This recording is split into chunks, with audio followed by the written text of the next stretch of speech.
শতে সাইদি তুই রাজাকার তুই রাজাকার। 2013 সালে শাহবাগে গণজাগরণ মঞ্চে এই স্লোগানে প্রকম্পিত হয়েছিল রাজধানীর শাহবাগ চত্বর। দেলোয়ার হোসেন সাইদি কি আসলেই রাজাকার ছিলেন, কিংবা 71-এ তার ভূমিকাই কেমন ছিল? এসব প্রশ্নের উত্তর খুঁজতে রূপালী বাংলাদেশ গিয়েছিল দেলোয়ার হোসেন সাইদির জন্মস্থান ফিরোজপুরে।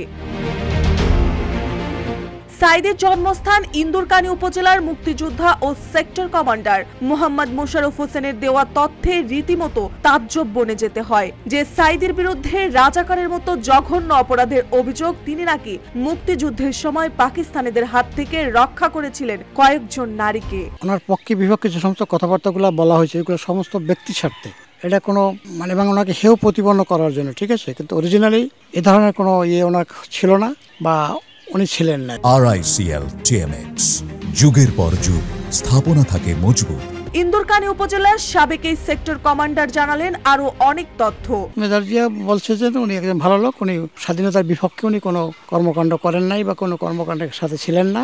বঙ্গবন্ধু যেগুলো চাচ্ছিল বা তার যে ওয়াদা ছিল বা তার যে মুভমেন্টটা ছিল সেটা শেখ হাসিনা সবকিছুই পালন করতে যায় নাই, করে নাই। সাবেক সেক্টর কমান্ডার মোশাররফ হোসেনের বক্তব্য জানার পর রূপালী বাংলাদেশ খোঁজ করে সাইদের বিরুদ্ধে অভিযোগের এলাকাগুলোতেও। তৎকালীন সময়ে যুদ্ধ দেখা স্থানীয়রা জানালেন সাইদের বিরুদ্ধে এসব অভিযোগের কোনো ভিত্তি নেই। তাদের চোখে দেলোয়ার হোসেন সাইদি একজন ভালো মানুষ এবং 71-এও ছিলেন নিরপরাধ। কোনো কিছুই সত্য না যেগুলো বাংলাদেশ। আওয়ামী লীগ সরকারের কেনা গোলাম, হ্যাঁ কেনা গোলামে হইলে ওই কয় টাকার লোভে, স্বার্থের লোভে। আপনাদের কাছে সাইদি সাহেব কেমন?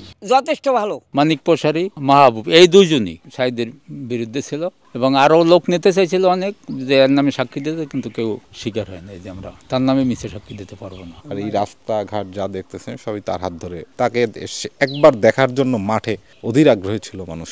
সাইদের ব্যাপারে আরো গভীরভাবে জানতে পরবর্তীতে রূপালী বাংলাদেশ খুঁজে বের করে মামলার আলোচিত সাক্ষী সুরঞ্জন বালিকে, যাকে সাইদের বিরুদ্ধে সাক্ষ্য দিতে জোরপূর্বক সাক্ষী করা হয়েছিল বলে জানা যায়। এক পর্যায়ে মিথ্যা সাক্ষী দিতে রাজি না হওয়ায় গুমের শিকার হয়েছিলেন সুরঞ্জন বালি। ব্যারিস্টার ছিল 2 জন, উকিল ছিল, ড্রাইভার ছিল, এই আর আগের গাড়িতে ছিল মাসুদ সাইদি।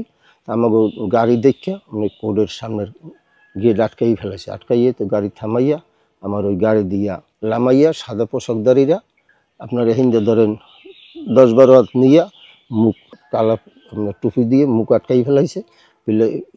ফেলানোর পরে মুখ ট্রাক গাড়ি আছে না, ট্রাক পুলিশ চলে, ওই গাড়িতে উঠাইয়া আপনার কোথায় চালাই নিয়ে গেছে বলতে পারিনি। স্থানীয় বাসিন্দা, মুক্তিযোদ্ধা এবং মামলার সাক্ষী কেউই রাজাকার বলছেন না দেলোয়ার হোসেন সাইদিকে। ফিরোজপুরের স্থানীয় পর্যায়ে তার জনপ্রিয়তাও ব্যাপক। সাইদি জেলে থাকা অবস্থাতেই ইন্দুরকানী উপজেলার চেয়ারম্যান হিসেবে নির্বাচিত হয়েছিলেন তার ছেলে মাসুদ সাইদি।